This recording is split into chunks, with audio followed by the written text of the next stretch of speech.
खुलुमबाय स्टुडिय'आव दं आं उदांस्रि मोसाहारि। बागानफारा दखरा एबसुआ उदां रंजालि बैसागु फालिदों।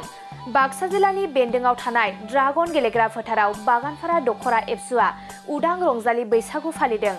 रंजालि बैसागुजों लोब्बा लानानै फालिनाय बे उदां रंजालि बैसागु फालिथायनि हाबाफारि बायदियै फुंनि 10 रिंगायाव गौथुमनि फिरफिलाखौ बिरहोयो दखरा एबसुनि आफादगिरि मनज नार्जारिया।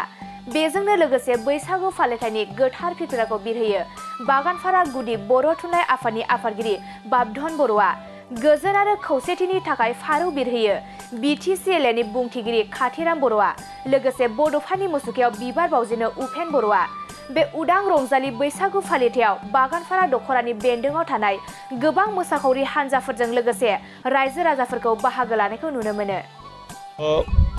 दुलाराय बर' फरायसा आफादा 1967 मायथाइनि 15 फेब्रुआरियाव जोनोम जादोंमोन आरो बे जोनोम जानाय समाव दुलाराय बर' फरायसा आफादा माखासे थांखि आरो नोजोरखौ लानानै दिनैसिमबो बर' माहारिनि गेजेराव बर' समाजनि गेजेराव खामानि मावबोबाय थादों आरो बेबायदिनो गासैबो बिथिङाव बर' माहारिखौ माबायदिहाय माने मोनसे गेरेमसा माहारि दानो थाखाय माबायदिहाय मा बिथिङाव खामानि मावनांगौ बे बिथिंफोरखौ लानानै दुलाराय बर' फरायसा आफादा खामानि मावबोबाय थादों आरो सोलोंथाइ बिथिङावनो होन बिनि रांखान्थि बिथिङावनो होन बिनि समाज जौगानाय बिथिङावनो होन बिनि जिखिनि बिथिंफोर बे बिथिंफोरखौ लानानै खामानि मावदों आरो बेबायदिनो हारिमु बिथिंखौबो लानानै दुलाराय बर' फरायसा आफादा खामानि मावबोबाय थादों। बे मोनसे समाव जोङो नुनो मोन्दोंमोन दे जोंनि बर' माहारिनि गेजेराव जि रंजालि बैसागु फालिनाय बे रंजालु बैसागु फालिनाया जोंनि बर' माहारिनि माखासे दामजुफोरखौ लानानै बा दोरोङारि जिखिनि दामजुफोर बे दामजुफोरखौ लानानै फालियि माखासे थासारिखौ जोङो नुनो मोन्दोंमोन। नाथाय बै जि मोनसे थासारि बे मोनसे थासारिया दुलाराय बर' फरायसा आफादनि जि मोनसे जोथोन लानाय बे जोथोन लानायनि थाखायनो दिनैनि समाव जोङो नुनो मोन्दों दे जि मोनसे समाव गावनि दोरोङारि दामजुफोरखौ लायालासेनो जिखिनि रंजालु बैसागुखौ फालिनाय बेखौ जोङो नुनो मोन्दोंमोन। नाथाय आथिखालाव जोङो नुनो मोन्दों दे रंजालु बैसागो फालिनाया बर'नि दोरोङारि दामजुफोर बर'नि दोरोङारि गाननाय जोमनाय बेफोर माखासे गाननाय जोमनायानो होन दोरोङारि दामजुफोरखौनो होन बेखौ लानानै दिनैनि समाव रंजालु बैसागुखौ फालिनाय जोङो नुनो मोन्दों आरो थिग बेबायदिनो बागानफारा दखरा दुलाराय बर' फरायसा आफादाबो दिनै गिबि खेबनि थाखाय उदां रंजालु बैसागु बेवहाय फालिदों आरो बेवहाय दुलाराय बर' फरायसा आफादा गोदोनिफ्रायनो बेवहाय मोसानाय मुसुरनाय रंजानायनि अनगायैबो बेवहाय उन्दैफोरा गेदेरखौ मान होनाय गेदेरखौ सिबिनाय आरो गेदेरफोरा उन्दैनो अननाय होनाय जि मोनसे हाबाफारि बे हाबाफारिफोरखौ लानानै दुलाराय बर' फरायसा आफादा खामानि मावबोबाय थादों आरो बेनि गेजेरजों गमामायैनो बर' माहारिनि जि मोनसे दोरोङारि जि मोनसे हारिमुवारि जि मोनसे जौगाथाय बे हारिमुवारि जौगाथाया बेयो जौगानाय फारसे बियो आवगायगासिनो दङ जौगानायनि जाख्लायाव बियो आवगायगासिनो दङ। आरोबाव जि उन्दैफोरा गेदेरखौ मान होनाय आरो गेदेरफोरा उन्दैखौ अननाय बे हाबाफारिनि गेजेरजों जोंनि गेजेराव जि मोनसे सोमोन्दो बिदा फंबायनि गेजेराव बिब' बिनानावनि गेजेराव बिमा बिफानि गेजेराव जिखिनि सोमोन्दो बे सोमोन्दोआ गोरानिफ्राय गोरासिन जादों आरो गोख्रोंनिफ्राय गोख्रोंसिन जादों आरो बेवहाय जेराव जोंहा मोजां सोमोन्दो थायो बेवहाय जोंहा जौगानाय थायो आरो बेवहाय जोंहा गोजोन थासारिया थायो आरो आथिखालाव जोङो बे मोनसे थासारिखौ जों मोननो हादों। आंबो मोनसे समाव दुलाराय बर' फरायसा आफादनि सासे मावथि हिसाबै खामानि मावबोदोंमोन आरो बै समाव जोङो दुलाराय बर' फरायसा आफादनि जायखिजाया मेल मिटिङावनो बेवहाय थान्दै मेलावनो होन बा बेबायदिनो माब्लाबा मावसुमा मेलावनो होन माब्लाबा बेबायदिनो जेनेरेल मिटिंफोरावनो होन आलांगा मेलफोरावनो होन बे दुलाराय बर' फरायसा आफादनि जि मोनसे जथुम्माफोर बे जथुम्माफोराव सानफ्रोमबो सावरायनाय जायोमोन मोनफ्रोमबो थान्दै मेलाव सावरायनाय जायोमोन दे बर'फोरनि माखासे दोरोङारि जिखिनि दामजु बर'फोरनि माखासे दोरोङारि जिखिनि मुवा बेसाद बे मुवा बेसादखौ माबायदिहै बर'नि खालामनानै लाखिनो हागोन बे बर'नि जिखिनि मुवा बेसादफोर दोरोङारि मुवा बेसादफोर बर'नि दोरोङारि दामजुफोरखौ सोरबाया गुबुन हारिया बेखौ सेनानै लांगोन नामा बे मोनसे गिनाया दुलाराय बर' फरायसा आफादनि जि मोनसे गिनाय बे गिनाया फैबाय थादोंमोन जाबोबाय थादोंमोन आरो बैखौनो आथिखालाव दुलाराय बर' फरायसा आफादनि बारग' आफादगिरि आथिखालाव बिटिआरनि चिफ प्रमद बर' बिथांमोननि जि मोनसे दैदेननाय आरो बे समावबो बिथांनि दैदेननायावनो माखासे बाथ्राफोरखौ जोङो रायलायबाय थायोमोन। दिनैहाय खुंथायाव थानानै जि मोनसे सुबिदा बे सुबिदाखौ थारैनो गमामायैनो बर' माहारिया मोननो हादों आरो बे बर' माहारिया बे सुबिदाखौ मोननायनि थाखायनो आरो बे सुबिदाखौ आथिखालाव बर' माहारिया बेखौ लानो हादों। दा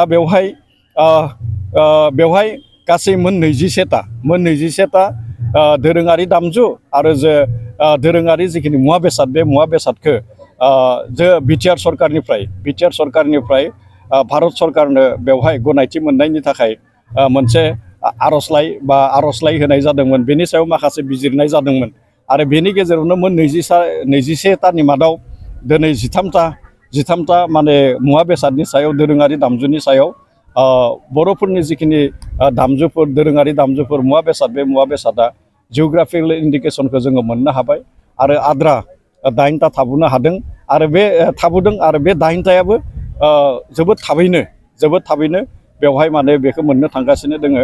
बे थाबोनायनि मादाव जोङो जायखौ बांसिनै गियोमोन आर'नाइ, बर'नि जि आर'नाइ बे आर'नाइया थाबोदों आरो आर'नाइखौनो जोङो बांसिनहाय गियोमोन दे गुबुना बे आर'नाइखौनो गावनि खालामनानै लाहैगोन नामा, बे मोनसे गिनाया जोंनि बै समाव दुलाराय बर' फरायसा आफाद थामहिनबा बर' माहारिनि गेजेराव दङमोन।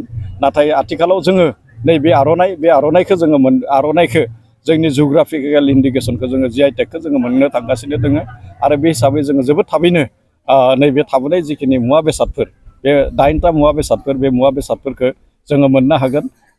जोंहा मोनसे फोथायनाय दोङो आरो नैबे समाव माने आंबो सासे दुलाराय बर' फरायसा आफादनि सासे मावथि हिसाबै बारग' मावथि हिसाबै आरो आथिखालाव माने बिटिआर बिटिसि सरकारनि सासे बुंथिगिरि हिसाबै आं गोजोननायखौ फोरमायदों, हामबाय होनदों। आङो बिटिआर सरकारनि गाहाय खुंगिरि बिथांखौ आङो साबायखर बावदों आरो बेजों लोगोसे गासै बर' रायजो राजाफोरखौ साबायखर बावदों आरो थाबोनाय आरो मावनांगौ जिखिनि हाबाफारिफोर बे हाबाफारिफोरखौ जोङो जोबोद गोख्रोङैनो थाबैनो मावफुंनो हायो। बेनि सायाव आंहा मोनसे फोथायनाय दोङो आरो बेखौ गमामायैनो जों मावफुंनो हागोन। गिबियावनो नोंथांमोननि चेनेलनि गेजेरजों बागानपारा दख'रा दुलाराय बर' फरायसा आफादनि जानानै गासै रायजो राजा बिथांमोननिसिम रंजालि बैसागुनि मोजां हामलायनायखौ बावहरबाय। दिनै बागानपारा दख'रा दुलाराय बर' फरायसा आफादा सेथि उदां रंजालि बैसागो जोङो खुंदों। दा बेवहाय जोङो हाबाफारि महरै जोङो बैसागो हान्जा मोसानाय बादायलायनाय लादों।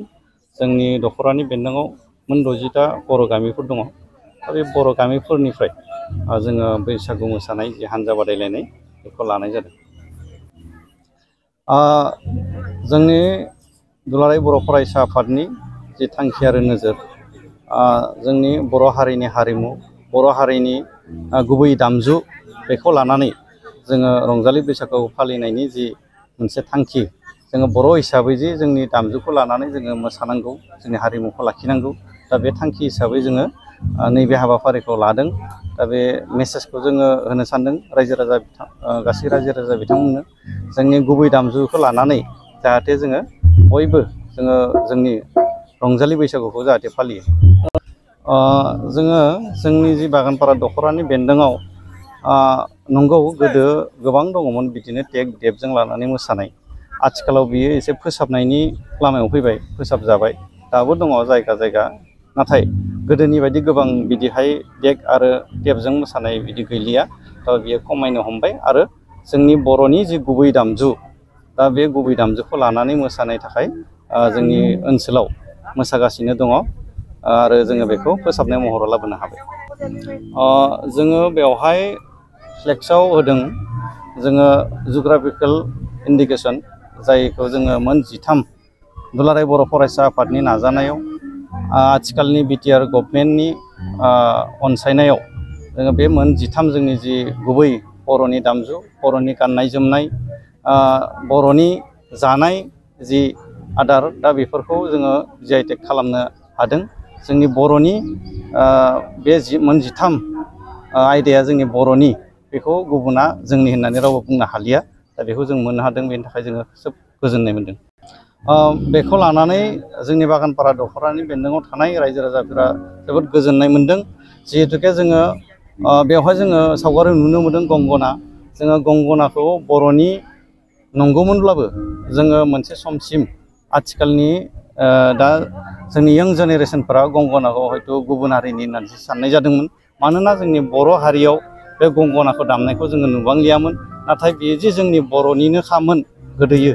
दा बेखौ जोङो नैयाव जोंहा फोरमान जाबाय आरो बेयो जोंनि बर' हारिनि गंगनामोन आरो जिखिनि जोङो दामजु दङ, जोंनि जानाय दङ, दा बेखिनिखौ जों मोननो हानायनि थाखाय जोबोद गोजोननाय मोनदों। क'क्राझार नोगोरनि आर.एन.बी. लामाजों थांनाय बागानसालि वार्ड नम्बर 8आव रायजो राजाफोरनि गोग्गो देहा लाखिनो थाखाय सानजोरां इन्टारप्राइजआ गोदानै जेनेसा वेलनेस प्राइभेट लिमिटेड बेखेवदों। बे सानजोरां इन्टारप्राइज आयुर्वेदिक गलायाव मानसिनाव जानाय गेदेर गेदेर बेरामनि मुलिफोरखौ मोननो हागोन। किडनिकआव अन्थाइ जानाय, आथिं आखाइ जरा जरा सानाय, लिभार गाज्रि जालांनाय, मोदोमनि माननाय आरो बेनि अनगायैबो बायदि बायदि गेदेर गेदेर बेरामफोरनि मुलिफोरखौ बे सानजोरां इन्टारप्राइजआव लांफैनो हागोन। सानजोरां इन्टारप्राइजआव गासै बेरामनि मुलिफोरखौ हलसेल राङावनो लांनो हागोन। सानजोरां इन्टारप्राइज बिगोमाया फोरमायबावनाय बायदिब्ला नैबे 9954157149 जानबुं नाम्बारनि गेजेरजों नोंथांनि गोनांथि जानाय मुलिफोरखौ सुलाद लानो हागोन।